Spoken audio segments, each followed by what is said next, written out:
So the other night I'm reading Phantom Tollbooth to my son, which is it's a beautiful book. If you've never read this book, it's really about the leading the excited life, the philosophical life, the reckoning life. And there's a chapter in there where he goes to the town of Digitalopolis, and it's a town ruled by numbers, and it's ruled by someone called the Math Magician. And the Math Magician declares to Milo, the little boy who leads the promenade through this land of ideas, says, the Math Magician says, numbers are the most beautiful thing. Numbers are the most beautiful thing in the world.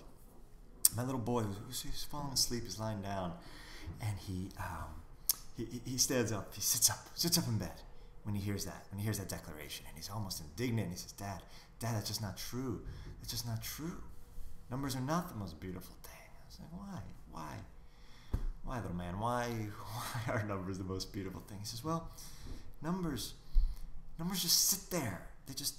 They're fixed, and they all go in order. 1, 2, 3, 4, 5, 6. They all go in order. He goes, with letters you can combine all these different ways. You can go blah blah blah blah blah blah blah ooby dooby dooby dooby dooby. You can do anything you want, but numbers you can't. And I will say, this brought a tear to my eye.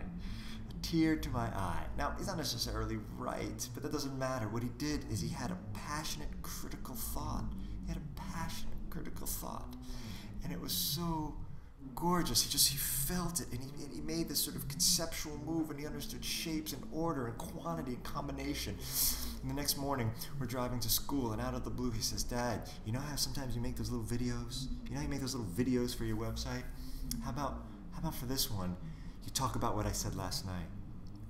And once again, I wanted to weep, and in fact, I did, because not only was the boy truly critically thinking, but he understood that that's what I do, right? He understood that that's what I do. It was so fucking heart-wrenching and beautiful moment, right? The legacy of critique.